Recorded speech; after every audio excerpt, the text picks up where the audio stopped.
Reporter channel വെളുപ്പിച്ചാൽ വെളുക്കുമോ ഇ.പി.? നൂറുകണക്കിന് രക്തസാക്ഷികളുടെ ചുടുചോരയിൽ നിന്നും പറന്നുയർന്ന ചെങ്കൊടിയെ ഇന്ന് ചിലർ ഇടതുപക്ഷ തൊഴിലാളി വർഗ പാർട്ടിയുടെ എല്ലാ മൂല്യങ്ങളും അവഗണിച്ചുകൊണ്ട് മുതലാളിത്തത്തിന്റെ പാതയിലേക്ക് അടുപ്പിച്ച ചിലരുടെ പ്രവർത്തികൾ കാണുമ്പോൾ നമുക്ക് ലജ്ജയാണ് തോന്നുന്നത്.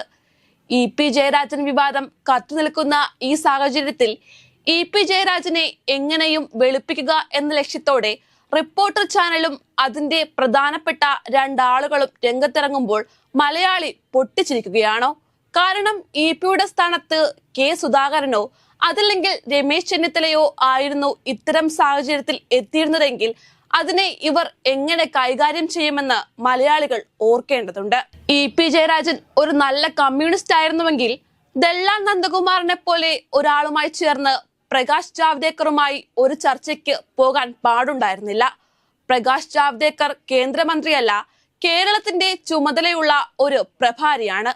ആ പ്രഭാരിയെ കാണാൻ വേണ്ടിയിട്ട് ഇടതുപക്ഷത്തിന്റെ സംസ്ഥാനത്തെ കൺവീനർ തന്നെ പോകുക എന്ന് പറഞ്ഞാൽ അതിൽ പരം നാണക്കേട് ആ മുന്നണിക്കും ആ പാർട്ടിക്കും ഇല്ലെന്ന യാഥാർത്ഥ്യം ഇ.പി. ജയരാജനും മുഖ്യമന്ത്രിയും മറന്നുപോയി. മുഖ്യമന്ത്രി ഇ.പി. ജയരാജനെതിരെ ശക്തമായ ഭാഷയിൽ താക്കീത് ചെയ്തു എന്നതിനപ്പുറത്തേക്ക് മറ്റൊരു നടപടിയിലേക്കും കടക്കാത്തതിന്റെ കാരണം എന്തെന്ന് മലയാളികൾ അന്വേഷിച്ചു തുടങ്ങിയിരിക്കുന്നു.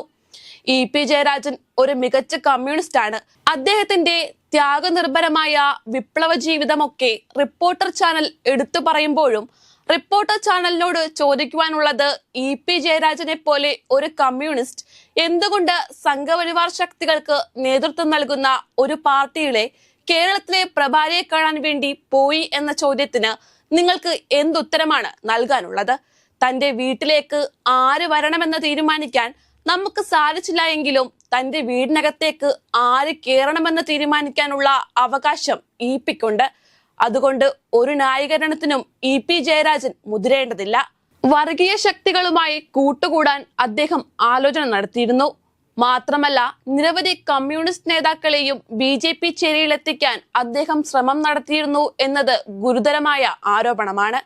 ഈ ആരോപണത്തിൽ നിന്നും ഒളിച്ചോടാൻ ഒരിക്കലും ഇ.പി.ക്ക് കഴിയില്ല.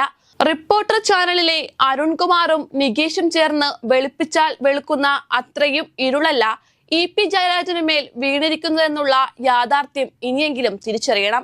കാരണം കേരളത്തിലെ കരുത്തുറ്റ നേതാവാണ് ഇത്തരം ഒരു കൂടിക്കാഴ്ചയ്ക്ക് മുതിർന്നത്. ദല്ലാൽ നന്ദകുമാർ ആരാണെന്ന് കേരളത്തിലെ കൊച്ചുകുട്ടികൾക്ക് വരെ അറിയാം. അങ്ങനെ ഒരാളുമായി ചേർന്ന് ഒരു ചർച്ചയ്ക്ക് പോയിട്ടുണ്ടെങ്കിൽ അതിലെ ദുരൂഹത അന്വേഷിക്കേണ്ടതാണ്. കേരളത്തിലെ മന്ത്രിസഭയെ അട്ടിമറിക്കാനുള്ള ശ്രമം നടന്നിട്ടുണ്ടോ എന്ന് നമ്മൾ വിശകലനം ചെയ്യേണ്ടിയിരിക്കുന്നു. ഒരു വ്യക്തിയോടുള്ള താല്പര്യം കൊണ്ട് ഇ.പി. അത് ചെയ്തു, അതുകൊണ്ട് സഖാവിനെ വെള്ളപൂശാമെന്ന് റിപ്പോർട്ടറും അദ്ദേഹത്തിന് കുഴലൂതുന്ന മാധ്യമങ്ങളും വിചാരിച്ചാൽ നടക്കില്ല എന്ന യാഥാർത്ഥ്യം തിരിച്ചറിയേണ്ടതുണ്ട്. കാരണം കമ്മ്യൂണിസ്റ്റ് പാർട്ടി നിരവധി രക്തസാക്ഷികളുടെ ചോര കൊടുത്ത് ചുവപ്പിച്ചതാണ്.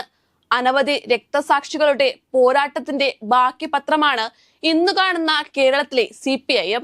ഈ രക്തസാക്ഷികൾ എന്തിനു വേണ്ടി ഉണ്ടായോ അതിന് കാരണക്കാരായവരോടുള്ള ഇ.പി.യുടെ കൂട്ടുകെട്ട് കമ്മ്യൂണിസ്റ്റ് പാർട്ടിയിൽ അദ്ദേഹത്തിന്റെ തന്നെ ഒറ്റപ്പെടലിന് കാരണമാകും. അതിൽ ഒരു സംശയവുമില്ല. ഏത് ചാനലുകൾ അദ്ദേഹത്തെ വെളുപ്പിക്കാൻ നോക്കിയാലും അദ്ദേഹം വെളുക്കില്ല എന്ന് നിങ്ങൾ തിരിച്ചറിയുക. ജനങ്ങൾക്ക് മേൽ നിങ്ങൾക്കെന്തോ വിശ്വാസ്യത ഉണ്ടെന്ന് നിങ്ങൾ കരുതേണ്ട. റിപ്പോർട്ടർ ചാനൽ ഇടതുപക്ഷത്തിന്റെ സന്തത സഹചാരിയാണെന്ന കാര്യം ഇവിടുത്തെ ജനങ്ങൾക്കൊക്കെ വ്യക്തമായി അറിയാം. ആ യാഥാർത്ഥ്യം നിങ്ങൾ തിരിച്ചറിയുക. എന്തായാലും ഇ.പി. ജയരാജൻ കമ്മ്യൂണിസ്റ്റ് പാർട്ടിയോടും ഇടതുപക്ഷത്തോടും കേരളത്തിലെ മതേതര ജനതയോടും കാണിച്ചിരിക്കുന്നത് നെറുകേടാണ് എന്നതിൽ യാതൊരു തർക്കവുമില്ല.